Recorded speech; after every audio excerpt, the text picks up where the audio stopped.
Well, I knew a lot. I knew that it started as a Japanese series. I knew it's got a lot of cool toys.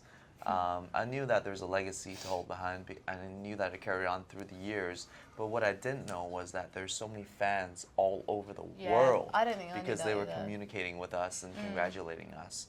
So yeah, it was a Yeah, shock. I agree. I don't know. I didn't realize just how much, just how like around the world, how many people really it was a part of their lives. I think that's kind of surprised me as well. I think I just knew about the legacy. I wasn't hugely familiar with the show, but I knew what kind of impression it left on a lot of people. Yeah. I did a lot of work with some trainers, doing a lot of CrossFit, Muay Thai, kickboxing, boxing. I kind of fell in love with boxing, and a lot of yoga, gym work, changed my diet. Yeah. Yeah, I mean, I trained pretty hard leading up to even going to Vancouver. And as I've said before, that I think that it was, the training was to have the stamina to get through the shoot. As actors, it wasn't just an aesthetic thing. It wasn't just about what we look like. It was actually, because it was such a physical shoot, and you have to be strong, you know. So that was really important, I think. And it was a good challenge, and it was a good discipline. And of course, we have to kick butt. We have to be superheroes. So.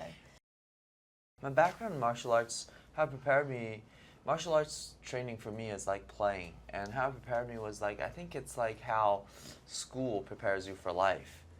It didn't actually prepare me specifically for certain types of action for this film, but it allowed me to train and learn and adapt to the action I wanted for this character, so it comes out organically. I think he is a good leader in the end because he doesn't force it. He's not like, I am the born leader, I'm going to lead. He thinks of it as a team, just as I think of the whole operation as a team, my cast as a team. And I think a lot of the time leaders need to, not talking from my own experience, insert themselves in the group in order to help raise the group up and be more interested in others than themselves. Yes, I totally agree. I try and bring an element of my life and my interest in other people into Jason, and I hope that that was conveyed successfully. I think a good leader is humble. Definitely.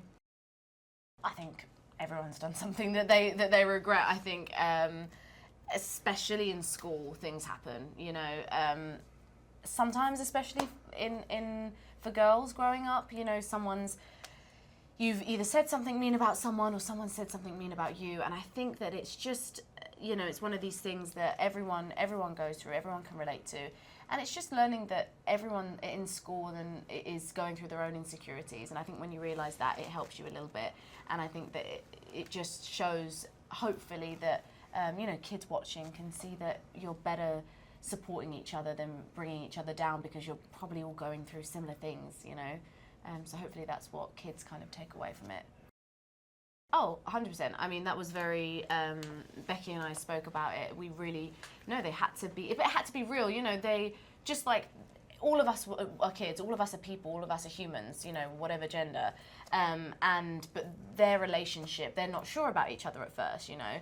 And I think what it shows is in school sometimes you don't, you know, you don't necessarily mix with certain crowds, or you think, oh, I'm probably not going to get on with them. But when you just don't judge and you just, you know, try new things and try and hang out with someone else, it might surprise you, or they might surprise you. And I think that's kind of what that relationship, Trini and Kimberly, kind of shows. I think it just comes about organically because the core theme is being real. I mean, just recently, this line really hit me as I was watching a documentary about society's perspective or their expectations on what it means to be a man, right? Masculinity. And the line was, you have to shed your mask to don the armor. And the armor is the Power Rangers armor. And the mask is what society places upon you, these names, these archetypes, these stereotypes that society forms upon you. I think for the Power Rangers, the message is that inside we all want to do something good. But what's preventing us is these walls that society puts around us. So for us to shed these walls and really to understand each other and can work together, we need to bond together. And anyone can do that. the minute that we turned around and looked in the mirror and we had our masks on, it just like re-energizes you because you're like, whoa, that's crazy, you know. And it's weird because it doesn't feel like you, because obviously you've got the mask on, but you're like, that is me. That was kind of surreal. I think truly more than the first time I put it on was the first time I saw every single person together with the suits on in a scene where we're filming on top of that cliff because the sun was setting and the light strikes the suit in a certain way that it glistens, and then everyone's there together looking over this cliff onto Angel Grove, and we're about to go and save it. That really brought the team together, and it felt like we're a team of superheroes. Yeah, I mean, Elizabeth in particular, I guess in any industry there are veterans, you know, in their place, and to have an opportunity to work with those kinds of people, I think, is always the most rewarding experience, because regardless of what you take away from it, you're learning.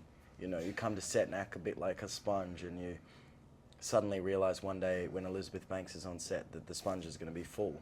You know, you're going to walk away with some valuable stuff regardless. And I think she, Brian, and Bill all bring incredibly unique characteristics to their roles that I think benefit the film immensely. I think they're gonna love the relatability. Yeah. It depends on how old they are, because we've had fans that come up to us that are 4 and 5. We've had teenagers coming up to us. The 4 and 5-year-olds, they do the poses and they love the action, they love the spectacle. The teenagers, I think they're going to relate to a lot more.